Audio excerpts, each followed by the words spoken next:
Hey used gamers, this is Mike Williams, and here's a look at 10 titles you should watch out for in 2014. You know all the big names out there. You know about Evolve, Watch Dogs, Borderlands the pre-sequel, Wolfenstein the New Order, and Batman Arkham Knight. You know Call of Duty, Assassin's Creed, FIFA, and Madden will be gracing store shelves again this year. But what about those smaller games you might not have heard of? Here's a look at 10 titles coming in the next year or more that are worth your attention. Here's to the revamp, the remix, the innovative, and the just plain fun. The first game you should watch out for is a title I don't even think has a release date. I'm not even sure if the game is intended to be played outside of conventions.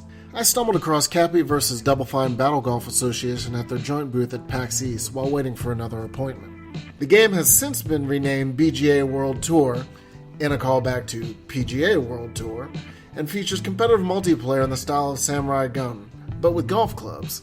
It's hard to explain, but it ended up sucking me in completely on accident.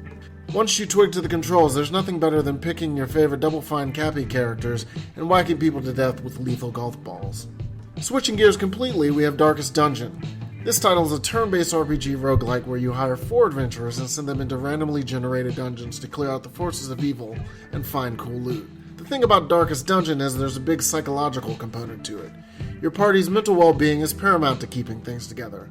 Are they drunkards or afraid of the very undead you're fighting?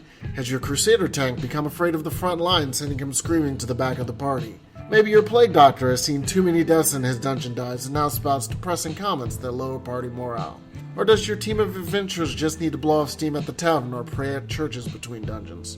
Darkest Dungeon isn't just about managing your party makeup and their skills, it's about managing their psychological well-being as well. It's a great take on the genre, and the Mike Mignola-esque art style doesn't hurt it either. Darkest Dungeon will be hitting Steam Early Access this fall. We all love Metroidvania, don't we? Chasm is a callback to the Castlevania classic Symphony of the Night, but it doesn't just play it straight. Instead, each of the 6 major chasms in the game are procedurally generated, meaning your run of the second chasm won't be anything like your friend's run. Developer Discord Games has found a great balance with the controls, so platforming feels precise, and you're able to pull off combat moves without the whole thing feeling too twitchy. One thing I really appreciate about Chasm is the main character, who's surprisingly gender neutral. The protagonist is unnamed, and all the promotional materials refer to them as Soldier or You. Like Metroid, the game that started all this cave exploring fun, Chasm seems to know there's no reason to force things in one direction or another. Like a number of other games on this list, Chasm is planned for a fall 2014 release. Framed is an odd little puzzle game set in the pages of a detective noir comic book. Every screen presents you with a series of panels showing a gentleman on the run from the police. He runs from panel to panel in comic reading order, dealing with whatever comes up in that panel. If you leave the panels in their starting position, he'll die. It's up to you to rearrange the panels to help him get away. In Framed, you have to puzzle out the real story, and as you figure out the rules of the world, it opens up into something beautiful. Some puzzles are based on spatial positioning, while others are about color. Later, as things get more complex, panels can be rotated and spun to put them in their correct position. It's an inventive little game, and I haven't seen anything quite like it anywhere else. Framed is coming this year, we just don't know exactly when. I've already written a preview on our next game, Grey Goo, that you can find on US Gamer right now, but I wanted to highlight the title again. Grey Goo may not be as wildly different as some of the other games on this list, but developer Petroglyph Games is committed to bringing the real-time strategy genre back to its roots. If you remember PC originals like Dune 2 and Command & Conquer, you'll be at home with Grey Goo, but the game drags all of that classic gameplay into the 21st century. It removes the tedium from RTS staples like resource collecting. In this game, you drop your harvesting node and the game takes care of the rest. Need to build a new unit? You can select it with Petroglyph's tiered keyboard menu and it'll drop it into the queue at the factory that'll build it first. No more hunting for a specific factory, clicking on it, and messing with your queue. You can if you want to micromanage, but Petroglyph believes that Grey Goo should be about the strategy, not about mindless clicking. As someone whose clicks per minute isn't all that high, I thank them for the effort. Grey Goo is coming in late 2014. Galak-Z is a game that has undergone some changes since the last time I saw it. It was previously a mix of Asteroids and Metroid, with your lone ship free-floating in handcrafted dungeons full of alien foes. Developer 17-Bit has switched the game over to procedurally generated levels, though it will still retain its multi-mission structure with boss battles. Like recent indie shooter Luftrausers, Galak-Z is heavily built around momentum. Unlike Luftrausers, Galak-Z takes place in a zero-gravity environment, so there is no stalling mechanic. It's all about managing your momentum in your arsenal to keep yourself alive. You'll also have to dodge 3 factions who all want your blood. On the bright side, they also want each other's blood, so if you're clever, you can get them to fight each other while you get away. It takes some time to wrap your head around the game's controls, but once you do, it plays smooth like butter. Galak-Z is coming out before a number of the games on this list, and 17-Bit says the game will be out later this summer on PS4, PC, and Vita. Elegy for a Dead World is hard to explain. There's nothing to kill and no one to defeat. Instead, it's a game about exploration, observation, and preservation. This odd side-scroller has you on dead worlds, sifting through their ruins and determining what happened to 3 lost civilizations. You're a poet, so you traverse what's left of these great empires and make notes, stories, or poems about who they were, how they lived, and how they died. The poetry theme is strong in Elegy, as each world is based on the work of 3 British Romance poets, Shelley, Byron, and Keats.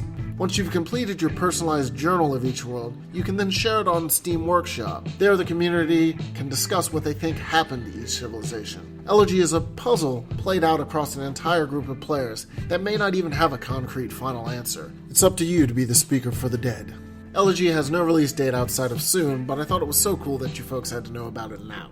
This war of mine just received a full preview on US Gamer, but I also wanted to highlight it here. While other games have you as a soldier, a rebel, or a hero fighting the good fight against the evil empire, this war of mine places you in the shoes of a civilian trapped in the larger war. Who's fighting and where exactly is immaterial. Instead, this war of mine is about surviving. The game counts down each new day of your survival, giving you a chance to build new equipment and mend your wounds. At night, you'll either rest or venture out into the war-torn city for more supplies. What choices do you make to keep your makeshift family alive? Do you steal from other refugees? Do you use the last bit of medicine for a cold or save it? Do you kill others to take their supplies? This war of mine is about those moral choices that real people caught in the fringes of real wars make all the time. Developer 11-Bit Studios hopes the game will make players think about those situations outside of the normal jingoistic tones of AAA war games. Sadly, it has no release date. The Gods Will Be Watching is a point-and-click adventure game where you have to survive 6 hellish scenarios. The game places players in situations that are morally dubious, with impossible choices.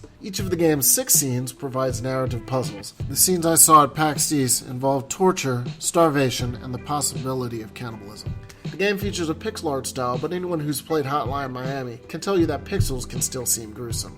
One scenario features player character Sergeant Burden and other castaways trapped on an unknown planet. You have a radio to call for help, but it needs repairs. Those repairs take time, during which you could starve or freeze to death. You only have so many actions you can take in a day, so what do? Do you go hunting, which lowers your precious ammo and can risk you running up against bandits? Or do you kill one of the other survivors for food? Developer Deconstruct Team wants these decisions to be hard for you, in the same way that Telltale's Walking Dead presents its hard choices. You'll fail every time you play, but you'll fail in different ways, and you'll learn something about yourself each time. Gods Will Be Watching is coming to the PC in June. Finally, we come to Capybara's Below. The game begins on the shores of a dark and mysterious island. All you have is your sword and shield. You must explore the island and figure out where you are.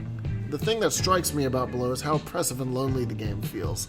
The color palette of the PAX East demo was dark, all blacks and blues. The player character is tiny on the screen, increasing that feeling of loneliness. Below is about you and your adventures on the island. It's like the original Legend of Zelda, you versus the world, even though it's dangerous to go alone. Combat is in the style of the later Legend of Zelda games. You begin with your sword and shield, having to time your shield blocks and slashes to defeat your foes. As you proceed, you'll unlock more weapons, but Below establishes his gameplay rules early on and sticks with it. It doesn't handhold you, but it remains fair. That's probably why people keep calling Below a 2D Dark Souls. Unfortunately, Capybara hasn't given Below a release date yet, so it could come this year, next year, or even in 2016. Hopefully, it'll be this year. Are there any other games on your watch list for 2014 and 2015? Let us know in the comments below, and as always, if you want to read about games, you want to be reading US Gamer.